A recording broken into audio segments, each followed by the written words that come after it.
अस्सलाम वालेकुम। उम्मीद करता हूँ सब खैरियत से होंगे। पीसीबी ने ये कहते हैं कल रात कहते प्रेस रिलीज जारी की जिसके अंदर 4 प्लेयर्स पीसीबी ने स्क्वाड से रिलीज किए हैं। वो हैं साजिद खान, हसन अली, उस्मान अली आगा और मोहम्मद रिजवान। अब मुझसे ये बताएं कि क्या इन 4 प्लेयर्स को रिलीज करने का क्या फ़ायदा है। आप ये कहते हैं कि भाई थोड़ा सा मोमेंटम आ जाएगा, टीम में अच्छी बैटिंग कर लेंगे, बट बाबर आजम किधर है? मेन लाइट जो पाकिस्तान की बैटिंग का बैकबोन है, जिसके ऊपर हम इन्हिसार करते हैं बैटिंग के ऊपर, वो बंदा क्या कहते हैं स्ट्रगल कर रहा है 3-4 साल से। जिस बंदे की बैटिंग के ऊपर क्या कहते हैं उसकी काम नहीं हो पा रहा, वो बंदा स्ट्रगल कर रहा है हर कंडीशन के अंदर, होम में भी कर रहा है, अवे में भी कर रहा है।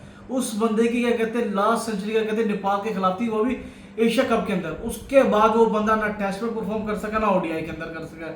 अब उस बंदे को आप रिलीज कर ही नहीं रहे कि जाके भाई फर्स्ट क्लास का मैचेस खेलो, कि आप थोड़ा सा कॉन्फिडेंस लो। अब विराट कोहली और क्या कहते हैं रोहित शर्मा पागल थे जब उन्होंने क्या कहते हैं स्ट्रगल किया किए थे न्यूजीलैंड के खिलाफ, क्या कहते हैं ऑस्ट्रेलिया के अंदर। वो सबसे पहले कहाँ गए थे खेलने के लिए?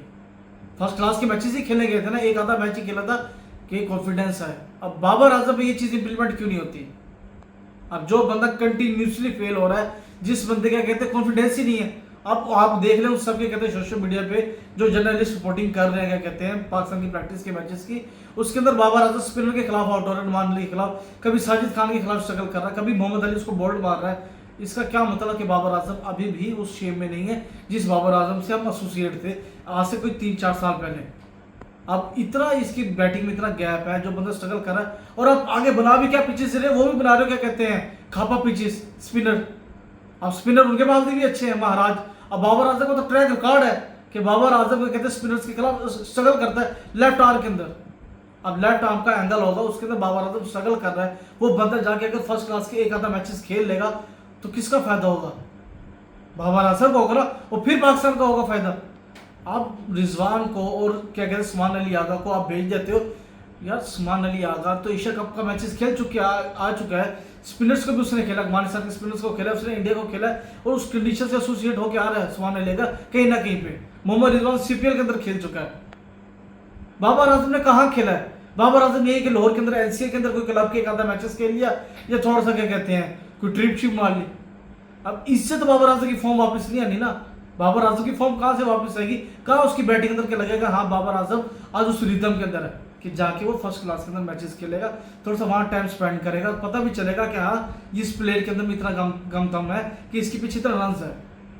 एक प्रैक्टिस मैच सिनेरियो कि उस मैच के अंदर कोई फायदा भी नहीं है जब एक रियल मैच होगा जिसके अंदर बॉलर्स भी कहेंगे कि हाँ यार इतना बड़ा प्लेयर है बाबर आजम, इसका आउट करना है। वो मजा है। ये आप ये सिनेरियो मैचेस करवा के जिसके अंदर बाबर आजम स्ट्रगल कर रहा है, क्या फायदा उसका? आपने साजिद खान को भेज दिया, आपने हसन अली को भेज, चलो ठीक है वो एक आधा मैच खेल भी आएंगे, बट बाबर आजम को चाहिए ना आपसे। आपने टेस्ट सीरीज जीतनी है, अगर आपने इस टेस्ट चैंपियनशिप के सर्कल के अंदर आपने कुछ अगर आपने कोई क्वालिफाई करना है फाइनल के अंदर, तो बाबर आजम का मेन बॉस को रन करना। आपका कप्तान शान मसूद किधर है? आपका कप्तान शान मसूद को भेजो, सौ शकील को भेजो। अगर आपने खिलाना ही आपने 4 प्लेयर्स को खिलवा के आपने सिर्फ एक दिखाना वहां को एक टोपीबाजी ड्रामेबाजी दिखाने के भी हमने 4 प्लेयर्स को भेज दिए फर्स्ट क्लास के मैचेस खेलने, उसका कोई फायदा भी नहीं है ना, उसको कोई रिजल्ट निकलना है। आपने पहले भी क्या कहते हैं वेस्ट इंडीज के खिलाफ आपने स्पिन पिचेस बनाई थी, तो एक आधा वो जीत गए थे, ये ना कि एक आधा साउथ अफ्रीका जीत जाए, तो फिर उस चीज का हमें क्या फायदा? इंडिया और बांग्लादेश की क्या सीरीज हो रही, वेस्ट इंडीज की सीरीज हो रही, पता चल रहा है कि इंडिया का क्या क्या कहते हैं क्या कहाँ लेवल है, वेस्ट इंडीज का कहाँ लेवल है। अगर उनके ऊपर के बैटर्स जल्दी आउट भी गए तो क्या कहते हैं ध्रुव जुरैल ने और क्या कहते हैं रिजो जडेजा ने एक साइड में मैच कर दिया। अब यहाँ हमारी टीम में हमारे टेस्ट मैचेस में आती है, हम पहले टेस्ट मैचेस खेलते हैं और उसके बाद हमारी इस तरह की प्लानिंग होती है कि हम वैसे मार मुड़ जाते हैं। साउथ अफ्रीका की माठी टीम नहीं है, वो भी अच्छी टीम है, एक आधा मैच तो वो शायद वो ना जीत जाए हमसे। अगले वो ऑस्ट्रेलिया से क्या कहते हैं टेस्ट चैंपियनशिप का फाइनल जीते हुए हैं, उस टीम के खिलाफ आपका मेन बैटर्स आपके परफॉर्म भी कर रहे हैं। आपने खिलाफ किनको लिया? आपने दूसरे स्क्वाड को ले लिया, आपने जिसके अंदर आपने आसिफ अफरीदी पर्ची को ले लिया, फैसल अकरम ले लिया। इनका कोई ये खेलेंगे भी सही स्क्वाड के अंदर, ये सिर्फ खानापुरी के लिए स्क्वाड बनाया हुआ है।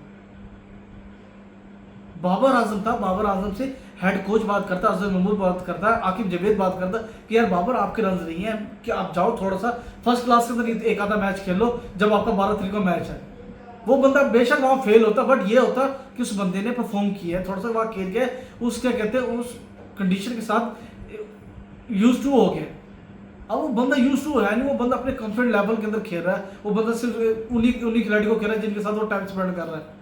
वो जाता फर्स्ट क्लास के अंदर जाके खेलता, बॉलर्स भी तगड़े आते, थोड़े से चढ़ के आते, उसके ऊपर एक आधा बॉल हिलता, क्या कहते हैं, उस पता चलता कि हाँ भाई ये है। बाबर आजम ने कहा लास्ट मैच क्या कहते हैं फर्स्ट क्लास का खेला है, कोई 3-4 साल हो गए, ये इससे भी ज्यादा हो गए।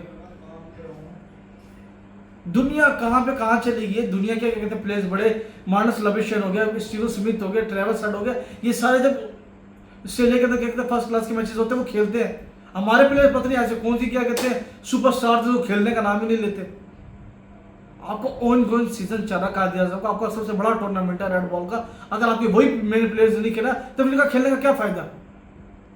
पहले तबाह हम हो चुके, T20 के अंदर हो चुके, ओडीआई के अंदर हो चुके, रह है कि थोड़ा बहुत अच्छा सा घर के अंदर थोड़ा बहुत कर रहे थे रिसेंट पास के अंदर, टेस्ट क्रिकेट के अंदर वो दिख रहा है ना, वो भी बर्बाद हो रहे हो। इस लिहाज से तुम्हारी क्रिकेट ऊपर नहीं जानी ना, कि जब आपके मेन बैटर्स को आपने अपने अलाउ ही नहीं करना कि जाके खेलने का। मोहसिन नकवी साहब को एक्शन लेना चाहिए ना, कि वो भी थोड़ा बहुत तो वो भी अब समझ गए कि 2-2.5 साल के अंदर इस क्रिकेट बोर्ड में क्या चल रहा है क्या नहीं। करता धरता तो वही है, वही थोड़ा सा कहते हैं कि यार मेन प्लेयर्स है, आप इनको भेजो जाके कि ये कहते फर्स्ट क्लास के एक आधा मैच खेल ले। प्रैक्टिस जितना मर्जी कोई इंसान कर ले, पर रियल मैच ही होता है। आप जितना मर्जी आप कह लेंगे नहीं भाई मैं इतना रन कर लिया, मैंने इतने पीछे ये वो, मोहम्मद अक पागल नहीं था, मोहम्मद अक ने भी खेल के आया हुआ है, 300 उसने वहां भी बनाया, उसने 250 भी बनाया हुआ है, वो मैच में बना के, कोई प्रैक्टिस मैच में तो नहीं बना के आया ना। अगर ये बाबर आजम खेले तो क्या होता, बट हमारे कोचेज में इतना दम कम ही नहीं है कि किसी बड़े प्लेयर को बोल देना, बस ही हामी बढ़नी, जी हजूरी करना, बस ठीक है, खाना पुण्य करने के लिए 4 प्लेयर्स को भेज दिए। अब क्या इसका क्या मेन्यू होगा मुझे बता दें। अब पीछे आपका कहता बात चल रही है कि आकिब जावेद को सिलेक्शन कमेटी से हटा के सरफराज अहमद को लेके आना है। अब सरफराज अहमद एक अच्छा, नो डाउट एक अच्छा क्रिकेट ब्रेन है, चैंपियन ट्रॉफी भी उस वजह से जीते, उससे नहीं पाकिस्तान को क्या कहते हैं लोगों पीरियड के लिए T20 का नंबर 1 बॉलर बनाया है, समझ भी आता है। अगर आप उसको लेके आ रहे हो तो आकिब जावेद को हटाने का क्या मकसद है आपका। यही है ना कि बड़ा टूर्नामेंट होता, किसी न किसी को बल्ली का बकरा बनाना है, आकिब जावेद को थोड़ा सैलान करके सरफराज अहमद को लेना है। अब सरफराज अहमद को अगर आप ले भी आते हो, उसके साथ मोहम्मद यूसुफ आ रहा है, सुनने में आ रहा है, अगर इन दो बंदों को ले भी आते हो, इतनी अथॉरिटी होगी इनके पास कि ये जिस प्लेयर को चाहेंगे खिलाने के ला। पर मुझे नहीं लगता, क्योंकि आकिब जावेद का इन्फ्लुएंस सबसे ज़्यादा है मोहसिन नकवी के बाद। ये 2 बंदे, मोहसिन नकवी और क्या कहते हैं आकिब जावेद, इन 2 का सबसे बड़ा इन्फ्लुएंस है। अगर आप इसको हटाते हो आकिब जावेद को और सरफराज अहमद को लेके आते हो, तो इट्स मीन आपको फिर कंसिस्टेंसी चाहिए इनके साथ, कि सरफराज अहमद को एक लोगो पीरियड देना चाहिए। ये नहीं कि एक आधा सीरीज फ्लॉप हुई, एक आधा वर्ल्ड कप फ्लॉप हुआ, अगर अगले असाइनमेंट सरफराज अहमद की अगर एज अ चीफ सिलेक्टर तो उसकी वर्ल्ड कप होगी। अगर वो वर्ल्ड कप के अंदर पाकिस्तान टीम परफॉर्म नहीं करती, आप देख लीजिएगा सरफराज अहमद को भी निकाल देंगे। इट्स मीन अगर आपने किसी को देना है लॉन्ग ऑफ पीरियड देना है, तो फिर आप उसको प्रॉपर वे में रन दो, अदरवाइज फिर दो ना, फिर आकिब जावेद के साथ कंटिन्यू रखो। अपना बहुत बहुत ख्याल रखिएगा। अल्लाह हाफिज़।